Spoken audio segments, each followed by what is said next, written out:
warahmatullahi wabarakatuh. Alhamdulillah,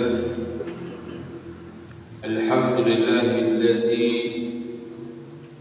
arsala rasulahu bil huda wa dinil haqq. Terima kasih. Liyuzhirahu ala dinihi kullihi walau karihal kafirun.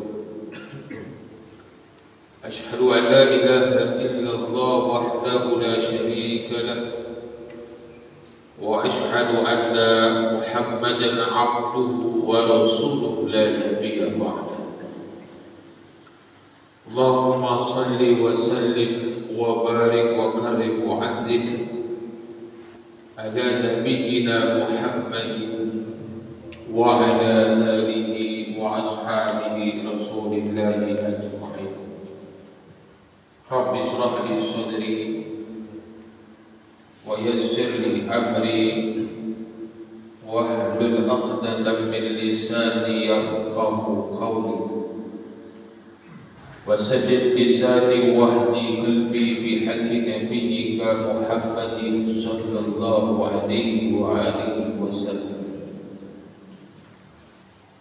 Amma ba'du, Bapak Ibu hadirin wal hadirat sekalian yang dimuliakan Allah Subhanahu wa ta'ala. Pertama-tama marilah kita senantiasa memanjatkan puja dan syukur kita kehadirat Allah Subhanahu wa ta'ala atas nikmat yang telah Allah limpahkan kepada kita, sehingga pada subuh hari ini dalam keadaan sehat walafiat, iman dan Islam, kita bisa kembali berjumpa, berkumpul, melaksanakan ibadah kepada Allah Subhanahu wa ta'ala di tempat yang mulia ini, di salah satu daripada rumah Allah Subhanahu wa ta'ala. Mudah-mudahan setiap langkah kaki kita mendapatkan pahala daripada Allah, diampuni dosa-dosa kita oleh Allah, dan begitu pula kemuliaan kedudukan kita semakin tinggi di sisi Allah Subhanahu wa ta'ala. Selanjutnya tidak lupa selalu kita berkirim salam dan salawat kepada baginda Rasul Nabi Agung, Nabi mulia, Nabi Yuna Muhammad sallallahu alaihi wa alihi wasallam. Allahumma salli ala sayyidina Muhammad wa ala ali sayyidina Muhammad. Allahumma salli ala sayyidina Muhammad wa ala ali sayyidina Muhammad. Allahumma salli ala sayyidina Muhammad wa ala ali sayyidina Muhammad. Bapak, Ibu-ibu, hadirin wal hadirat sekalian yang dimuliakan Allah Subhanahu wa ta'ala, pada kesempatan subuh yang barokah ini kita akan merefleksi hari-hari kita, bulan-bulan kita, karena kita sudah berada di penghujung daripada tahun 2022. Berapa hari lagi kita akan masuk kepada tahun 2023. Tidak terasa, hari demi hari, waktu demi waktu berjalan, dan waktu itu adalah sifatnya tidak pernah akan mundur ke belakang. Dia akan tetap maju ke depan. Yang berlalu adalah masa lalu, yang di depan adalah masa depan. Maka ma'asyiral hadirin yang dimuliakan Allah, perlulah kita hendaknya kembali mengingatkan kepada diri kita akan pentingnya memanfaatkan secara baik daripada nikmat waktu. Sebab dalam satu hadis Rasulullah sallallahu alaihi wasallam mengingatkan pada kita dua nikmat yang sering sekali manusia lalai, lupa, dan ingat. Apa? Dalam satu hadis Rasulullah sebutkan ni'matani maqburun indan nas. Dua nikmat yang banyak dilumpuh ke manusia. Yang pertama, as-sihah, sehat. Sehat ini bernilai berharga, mahal. Tapi ada orang jual kebun untuk sehat, jual rumah untuk sehat, mahalnya. Tapi banyak manusia yang tidak ingat kalau lagi sehat. Lagi sehat itu peladas, sehingga nikmat sehat ini tidak dimanfaatkan dengan baik. Padahal sehat sakit itu dua hal yang selalu berdampingan. Semasa kita di dunia ini ada sehat, ada sakit. Tak ada jaminan sepanjang hidup sehat, karena dia bakal bertemu entah kapan. Sakit itu akan datang, boleh jadi sakit ringan atau sakit berat. Ringan benar. Pada Firaun cuma ringan saja sakitnya. Sehingga dengan sebab sakit ringan tadi akhirnya lupa diri, ngaku Tuhan. Jadi ternyata sakit itu salah satu cara Allah untuk menegur kita bahwasanya bukan siapa-siapa. Kalau bukan siapa-siapa, hendaklah kembali kepada Allah Sang Maha Pencipta. Jadi sehat ini beriringan antara sakit dengan sehat. Maka mumpung masih sehat, kita optimalkan sehat ini dalam rangka amal taat kepada Allah, beribadah, melakukan hal-hal yang baik. Sebab datang akan sakit, kita terhalang melakukan hal yang baik itu. Malah sakit, aku lagi sakit berat, gak payah nak ke masjid Al-Hidayah. Ya, apalagi yang na'udzubillah min dzalik wal iyadzubillah karena penyakit stroke. Nah, payah. Ya, mudah-mudahan kita terhindar dari penyakit itu sampai tinggal. Yang ada juga kena, mudah-mudahan diberikan kesehatan oleh Allah Subhanahu wa Ta'ala. Jadi sehat perlu dioptimalkan, jangan sampai lupa. Yang kedua adalah al-faragh, waktu luang. Waktu luang ini pun terkadang manusia banyak. Maka dua nikmat ini perlu kita perhatikan, yang mana dua nikmat ini berharga dan menjadi sarana utama kita untuk bisa beribadah. Kalau ladang sehat dan baca ibadah optimal. Kalau ladang arti waktu main juga tidak bisa ibadah itu maksimal. Maka dalam rangka kita memahami makna pentingnya kesempatan, waktu, kesehatan yang diberikan Allah itu untuk banyak ibadah kepada Allah, saya akan mengangkat dua kisah yang disebutkan dalam hadis. kisah yang pertama adalah antara Sayyidina Hamzah dan Sayyidina Abu Bakar As-Siddiq. Jadi pada suatu ketika Sayyidina Hamzah ini berkeluh kesah kepada Sayyidina Abu Bakar karena bertemu, pasti satu perempatan jalan bertemu. Sayyidina Abu Bakar bertanya, "Kaifa haluka ya Hamzah?" Apa kabarmu wahai Hamzah? Maka Sayyidina Hamzah berkata, "Nafaqa Hamzah. Hamzah sudah menjadi munafik." Terkejut Sayyidina Abu Bakar, "Loh, kok bisa? Kenapa engkau bisa menjadi orang munafik dan engkau mengatakan dirimu munafik?"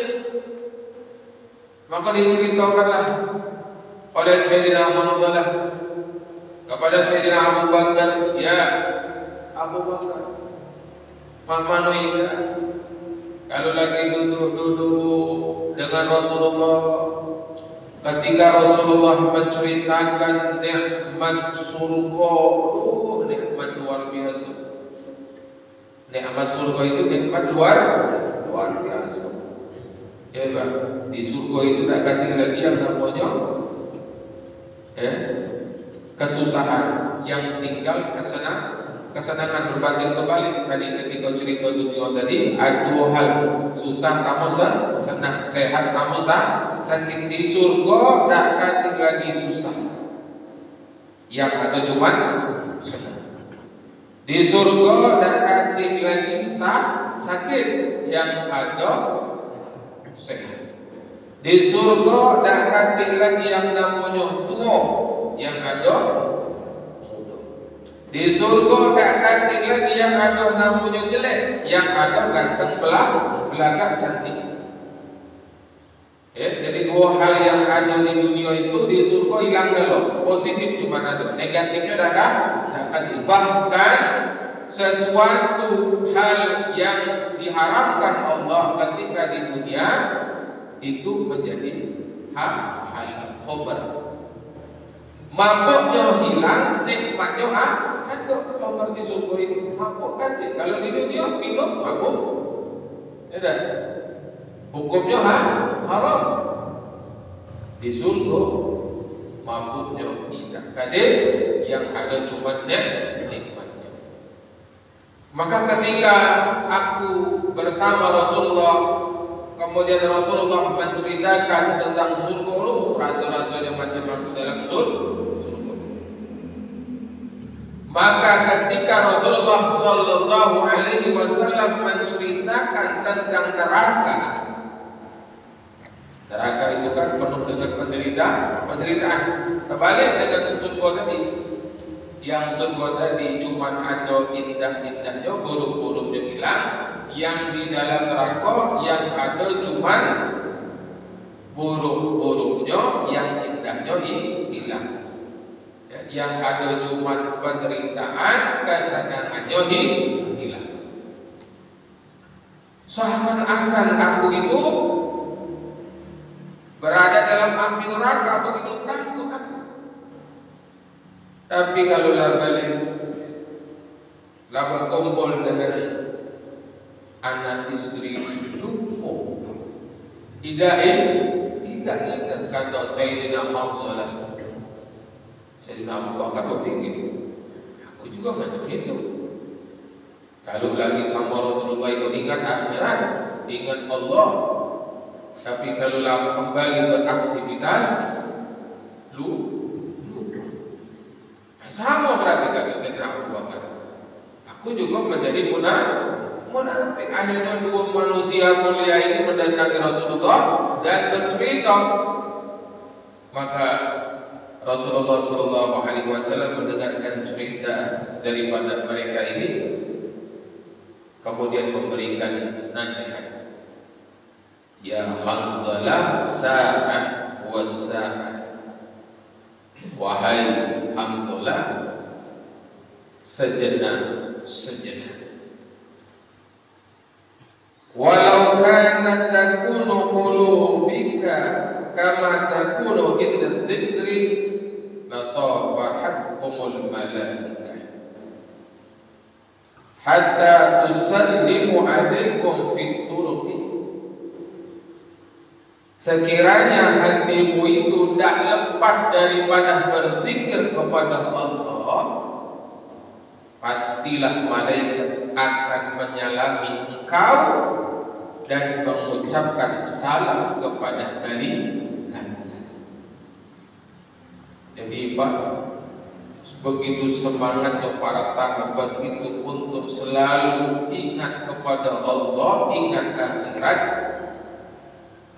Dikiranya ketika beraktivitas dengan aktivitas yang umumnya dilakukan oleh manusia, kita tidak ingat, dianggap sebagai bentuk kemunafikan. Kemudian Rasulullah mengatakan tidak, itu bukan hal yang munafik, itu adalah alamiah.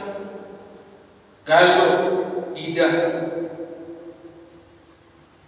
lupa lagi kita dalam segala aktivitas itu kepada Allah, maka yang terjadi malaikat bakal nyalami kita dan ucapkan salam. Bagi orang-orang pilihan, orang-orang istimewa. Itu yang pertama. Yang kedua adalah ketika pada suatu ketika Sayyidina Salman mendatangi sahabat baiknya Abu Darda. Jadi dua sahabat Rasul sampai di rumah ketemu dengan Abu Darda, istri daripada Abu Darda. Nanya, cak mana kabar Abu Darda? Maka dijawab oleh istrinya, malahu hajatan minal dunia. Dia dah arti lagi hajat dia dengan dunia. Ya Salman, sahabatmu Abu Darda dah arti lagi hajat dengan dunia, lah sibuk dengan ibadah. Ya, sibuk dengan ibadah. Puasa dah putus-putus, sholat dah putus-putus, ibadah total dalam satu hari penuh. Tidak setidur anda semakannya. Jadi akhirnya apa? Sayyidina Salman bawa makanan, ya dibawa, disajikan. Kemudian Sayyidina Abu Darda diajak makan. Yuk makan. Aku dah puasa, aku dah makan ini kecuali engkau makan. Akhirnya makan. Kemudian setelah itu datanglah waktu malam, awal malam. Lah nak bangun ini, lah nak sholat daripada Sayyidina Abu Darda, tidur dulu. Aku nak tidur. Akhirnya tidur. Setelah tidur, di akhir daripada malam dibangunkan oleh Sayyidina Salman. Ayo kita sholat sholat. Maka dalam hal itu akhirnya Sayyidina Salman memberikan nasihat kepada beliau dengan nasihat yang sungguh luar biasa. Apa nasihatnya? Inna li rabbika 'alaika haqqan wa li nafsika 'alaika haqqan wa li ahlika 'alaika haqqan fa'ti kulli haqqahu haqqan. Sesungguhnya untuk Allah ada hak, untuk dirimu ada hak, untuk keluargamu ada hak. Jalankan haknya masing-masing. Jadi kita tengok Bapak Ibu, dua kisah ini yang terjadi di masa Rasul, semangat yang luar biasa daripada sahabat untuk ibadah kepada Allah. Yang pertama, Hanzalah tidak ingin sedikit pun lupa kepada Allah. Yang kedua daripada Sayyidina Abu Darda yang tidak kepingin hari-harinya itu terlewatkan kecuali dia selalu beribadah kepada Allah. Hebat, hebat ya. Kita tengok kondisi kita zaman akhir. Zaman kita, apakah seperti mereka yang dalam hal mereka begitu sangat luar biasa beribadah kepada Allah, itu dinasihati oleh Rasulullah SAW bahwasanya ada waktunya, ada saatnya, ada haknya masing-masing. Ya. Ibadah hal yang baik bukan? Ibadah itu hal yang baik bukan? Ibadah itu hal yang diperintahkan oleh Allah dan Rasulnya? Tidak. Tapi ketika dia dilakukan secara berlebihan, dilarang. Berlebih-lebihan sampai menghilangkan hak-hak yang lain, itu dilarang. Ya kan? Nah, jangan dengan itu. Apakah kita yang hidup di akhir zaman ini berlebih-lebihan dalam ibadah? Yang terjadi sebaliknya, kita berlebih-lebihan di dalam urusan dunia. Mana lebih mulia, sahabat atau kita? Kalau sahabat berlebih-lebihan dalam urusan ibadah, itu dilarang.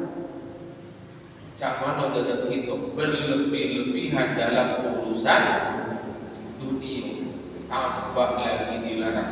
Condong saja kita kepada urusan dunia sudah dilarang, apalagi sampai kepada berlebih-lebihan. Itu tidak dalam kenyataan hidup kita.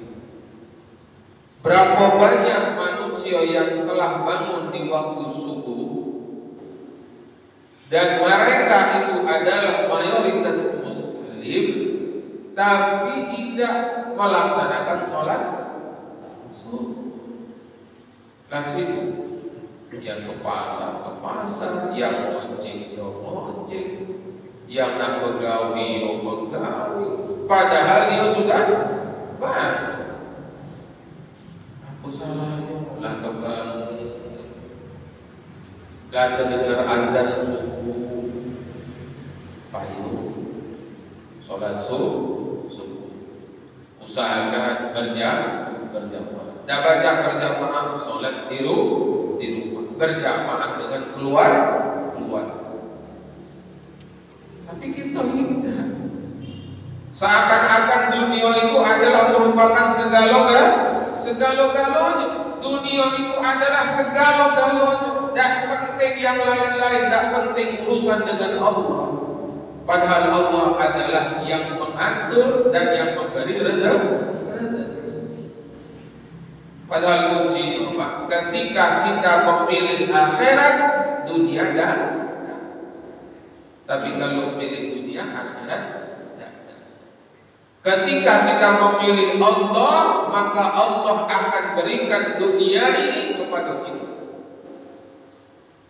Dalam satu hadis qudsi dikatakan, ya dunya ukhdumhu man qadamani wahzulhu man la yakhdumuni. Wahai dunia, berkhidmatlah, bantulah orang yang telah berkhidmat kepadamu. Jadi Allah perintahkan kepada dunia ini untuk tunduk kepada siapa? Kepada orang soleh. Jadi dunia ini diwariskan Allah kepada orang soleh. Karena Allah perintahkan dunia untuk tunduk dan patuh kepada orang soleh. Kemudian Allah pun mengatakan, wahai dunia, hinakan orang yang tidak berkhidmat kepada Sehingga orang yang tidak taat, tidak berkhidmat, tidak menjalankan hak-haknya Allah, dia akan terhina mengejar dunia tapi tidak dapat. Model minum banyu laut. Diminum kira-kira hausnya hilang apa itu? Maka itu kita tengok ada wong kaya tapi tidak merasa puas, rakus, pengen lagi, padahal duitnya lah bermiliaran tapi akhirnya korupsi. Padahal apa lagi kurang? Duit lah banyak, miliaran, harta di mana-mana, akhirnya korupsi. Jadi koruptor itu bukan orang miskin, kaya, hebat. Kenapa? Karena bagi mereka dunia adalah tujuan. Maka saya mengingatkan kepada kita semua, di tahun yang akan datang ini kembali kita mengintrospeksi diri akan hakikat hidup kita itu apa, kita itu kemana, kita itu akhirnya sampai di mana, itu kita perlu tahu sehingga kita bisa memprogram hidup ini sesuai daripada akhir perjalanan hidup. Hidup kita itu bakal lama. Mati itu adalah merupakan satu pintu untuk kepada akhirat. Ketika di akhirat itu adalah hari pembalasan. Rugi Pak. Nah kita kalau mati, urusan mati ini kan tidak tahu kapan. Ada yang tahu kan? Bapak Ibu ada yang tahu kapan mati? Tidak tahu. Rahasia daripada Allah. Tapi pasti itu mati. Ya, mati itu pasti. Tidak tahu kapan. Nah, maka daripada itu, ketika kita melihat betapa luar biasanya semangat sahabat beribadah kepada Allah, diingatkan dan dinasihati oleh Rasulullah SAW agar tidak berlebihan di dalam ibadah. Nah, dengan kondisi kita umat akhir zaman ini terbalik, kita lebih justru begitu sangat ambisi dan rakus dalam urusan dunia. La ilaha illallah. Alhamdulillah. Jadi apakah kita tidak boleh hidup senang? Boleh. Tapi ibadah tidak boleh lupa. Semakin kita diberikan nikmat kesenangan oleh Allah, semakin kita baik dalam ibadah. Jadi begitu. Jadi Bapak Ibu yang dimuliakan Allah Subhanahu wa taala, dalam satu hadis yang populer yang sudah sering kita dengar, khairun nas man qala quluhu wa hasana. Sebaik-baik manusia adalah yang panjang usianya, semakin baik amal perbuatannya. Tahun depan yang sholat 5 waktunya bolong-bolong, berejo jangan sampai bolong. Tahun depan yang sholat wajibnya jarang ke masjid, paksa diri untuk sholat 5 waktu di masjid berjamaah. Yang jarang pengajian, paksa diri duduk dalam majelis ilmu. Duduk seperti ini. Setiap detiknya ini akan menjadi hal yang menyenangkan untuk akhirat. Jadi duduklah sejenak. Selesai subuh, siapa yang mengisi kajian, duduk dengarkan nasihat. Ya, karena nasihat itu penting, obat daripada hati. Saya saja Pak, selalu ingin mendengarkan nasihat dari siapa Pak. Bahkan itu di pondok itu, di rumah itu, dari budak-budak kecil yang ceramah itu saya dengar itu. Materi yang disampaikan itu ya materi yang kita ajari, tapi apa yang disampaikannya itu menjadi semacam pengingat kepada diri saya pribadi. Karena tidak ada jaminan siapapun orangnya itu terhindar daripada sifat lupa dan lalai. Nak kiai, nak ustaz, nak cabang dia pasti ada yang namanya sifat lupa dan lalai. Maka kita perlu untuk selalu diberikan nasihat, diberikan peringatan agar tidak lupa dan lalai. Di mana bisa kita dapatkan hal itu? Salah satunya adalah di majelis ilmu. Hati kita menjadi akan bersih, hati menjadi tenang, dan mudah-mudahan dengan sebab duduk dalam majelis ilmu yang seperti ini akan menjadikan rezeki kita barokah. Barokah itu kan luar biasa maknanya. Kalau yang banyak tidak bikin susah, kalau yang sedikit mencukupi. Rezeki kita ini sudah ada takarannya masing-masing. Ya, tidak mungkin tertukar, tidak mungkin pindah sesuai dengan ketetapan dan ketentuan Allah Subhanahu wa taala. Maka daripada itu yang kita harapkan dari rezeki itu apa? Barokah. Kalau memang bagian kita sedikit, cukup. Ada tak orang yang sedikit tapi cukup? Banyak. Ya, banyak. Kalau dia banyak tidak bikin susah. Ada banyak duit susah, tidur payah. Nak minum pil tidur dulu, baru bacanya itu berduit itu. Yang punya banyak duit, rekeningnya di mana-mana, usahanya di mana-mana. Kata-kata penyakit susah itu. Amanah itu minum obat. Nah itu punya banyak bikin susah. Tersenyum susah, ngapo? Karena lagi tunggu tagihan bank, tagihan kredit, ya, tagihan ini, tagihan itu, tak banyak tersenyum. Padahal duit katanya banyak, susah itu. Jadi yang penting adalah barokah. Saat Allah memang membagikan untuk kita itu sedikit cukup, alhamdulillah. Saat memang dibagikan oleh Allah banyak, tidak bikin susah, bahkan menjadi sebab untuk kita semakin lebih banyak berbuat kebaikan. Baca nolong, ya, baca bikin itu, buat itu dalam rangka memberikan manfaat kepada manusia. Nah, jadi Bapak Ibu yang dimuliakan oleh Allah, ya, catatan untuk tahun depan adalah jadikan diri kita sebagai hamba Allah. Kembali kepada jati diri kita semula jadi. Jangan jadi hamba dunia. Yang kedua, tahun depan itu tingkatkan nilai dan kualitas ibadah. Yang belum baca ngaji harus baca ngaji, Pak. Ya.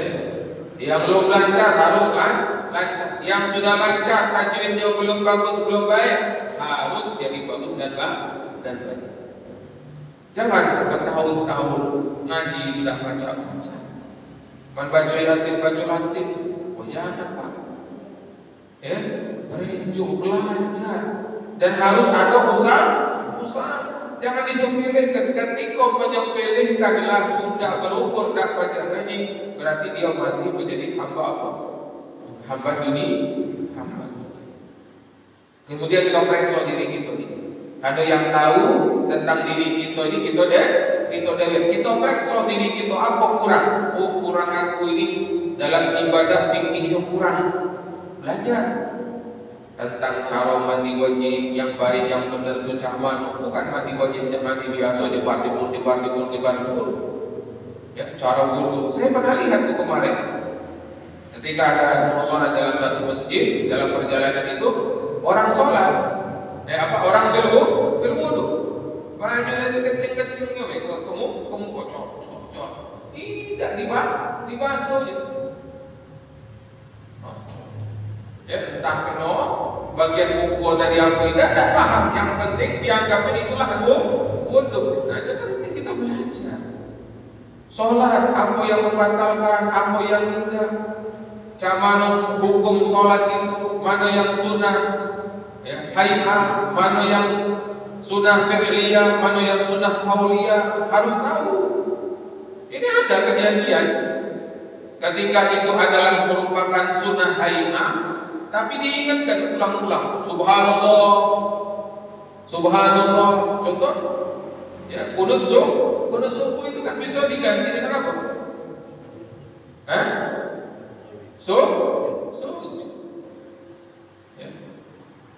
Subhanallah, tak kunut subuh. Ya kan, subhanallah ulang-ulang sampai tadi, ulang-ulang tadi, lah ikut-ikut di belakang berteriak loh, subhanallah. Nah, harus sopan. Boleh tak ikut-ikut berteriak subhanallah? Tak boleh. Mana caranya kalau mendengarkan imam, kalau ibu-ibu? Nah, itu tak belajar kalau kamu. Mana yang rukun, mana yang sunnah. Dan perlu. Jadi ibadah itu bukan tradisi, tapi ibadah itu didasarkan kepada ilmu. Jadi tahun depan harus lebih baik lagi dalam pelaksanaan ibadah, ya. Kemudian jadikan diri kita sebagai hamba Allah Subhanahu wa Ta'ala. Jangan jadi hamba dunia. Yang mana sahabat Rasul tadi dalam hal ibadah diingatkan oleh Allah, diingatkan oleh Rasul dalam hal karena berlebih-lebihan, lah kita lebih hina lagi karena berlebih-lebihan dalam dunia. Alhamdulillah. Jadi mudah-mudahan apa yang kami sampaikan ini menjadi bisa membuka hati kita, membuka pemikiran kita untuk bisa memanfaatkan kesempatan yang diberikan oleh Allah Subhanahu wa Ta'ala. Sebab kalau nanti tidak baca lagi beramal ibadah semacam amal ibadah kita di atas dunia ini. Sekian, mohon maaf kepada Allah Subhanahu wa Ta'ala. Walaupun akhirul kalam, assalamualaikum warahmatullahi wabarakatuh.